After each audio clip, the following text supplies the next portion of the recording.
Buenas tardes, mi nombre es Gabriela Cortés y hoy voy a hablar de lo que el bipartidismo nos heredó. Colombia ha estado inmerso en una guerra durante más de 50 años con actores principales como el gobierno, las FARC y sus disidentes y los paramilitares. Sin embargo, esto comienza desde que se constituyeron los partidos conservadores y liberales en el país. Uno de los factores que propició el conflicto armado entre las FARC, el gobierno y los paramilitares fue el desarrollo de los partidos tradicionales que estaban establecidos en el país por la ambición y el poder que estos anhelaban, dificultando así el debido desarrollo de un Estado sano y el cumplimiento de los principios de bienestar de sus ciudadanos. Para demostrar esto, empezaré mostrando una línea del tiempo para contextualizar las conexiones de la violencia de antes y la actual y un análisis de cómo todo esto afectó el cumplimiento de los principios que propone el Estado colombiano. Los partidos nacen en Nueva Granada hacia el año 1840, donde los conservadores, latifundistas y terratenientes buscan un Estado centralista donde la economía se asegure sin riesgos, mientras que los liberales, comerciantes e industriales buscan un Estado federalista donde la Iglesia se separe del Estado. Tal y como expone Roll en su texto Rojo Difuso y Azul Pálido, los problemas de tierras en Colombia están desde la independencia de Estados Unidos, obteniendo como herencia el sistema federalista que nunca funcionó en Colombia.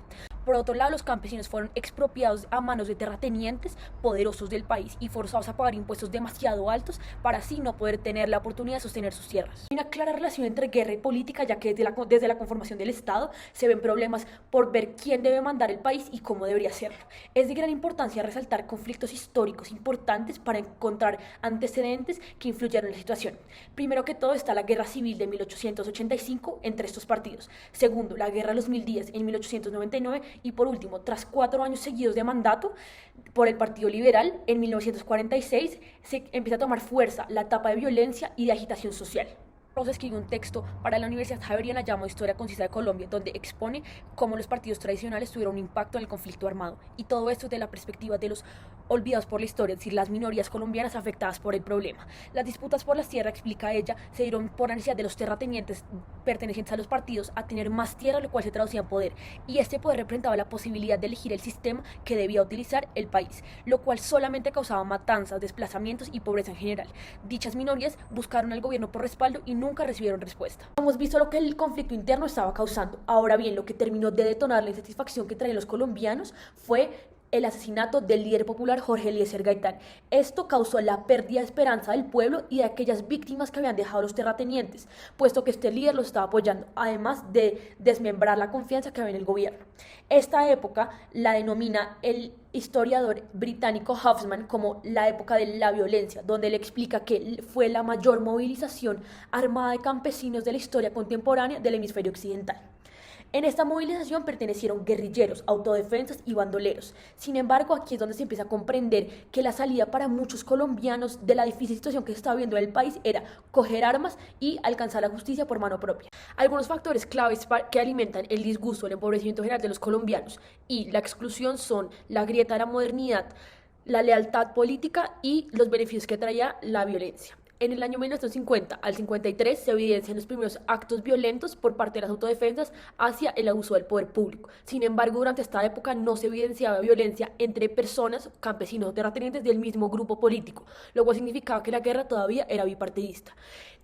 Rojas Pinilla llega en el 53 y este logra disminuir altamente los niveles de violencia. En el 57 se presenta el Frente Nacional.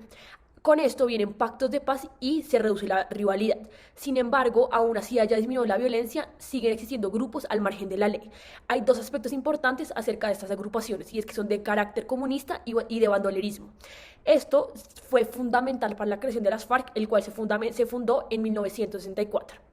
Esto con casi 360 campesinos insurgentes, los cuales buscaban reforzar operativos y derrocar al Estado para tomar su poder. La última reflexión que nos da Rodrigo Lara en su texto Los partidos políticos colombianos, donde expone que la oposición política se puede adelantar en diversas formas. Su desacuerdo ha llevado a la continuación de una guerra que no parece tener fin, nos lleva a reflexionar frente a dónde yacen los intereses del Estado en una guerra sangrienta como esta. Los partidos políticos han cambiado, pero la izquierda y la derecha siguen muy presentes en los problemas políticos de hoy en día. En conclusión, tras un recorrido histórico de lo que ha vivido Colombia, se pueden encontrar conexiones frente a lo que vivió hace muchos años y lo que vive ahora. Es claro que uno de los factores que propició el conflicto armado entre las FARC, los paramilitares y el gobierno fue el desarrollo de los partidos tradicionales que estaban establecidos en el país por la ambición y el poder que estos anhelaban, dificultando así el debido desarrollo de un Estado sano y del cumplimiento de los principios del bienestar de sus ciudadanos. Hasta después de la Constitución de 1999, donde se presenta la noción de Estado social de derecho y que se le decretan muchos más derechos a los colombianos, esas muchas veces fueron desdibujados u olvidados porque querían siempre pensar en los intereses mayores de las únicas cabezas poderosas del país.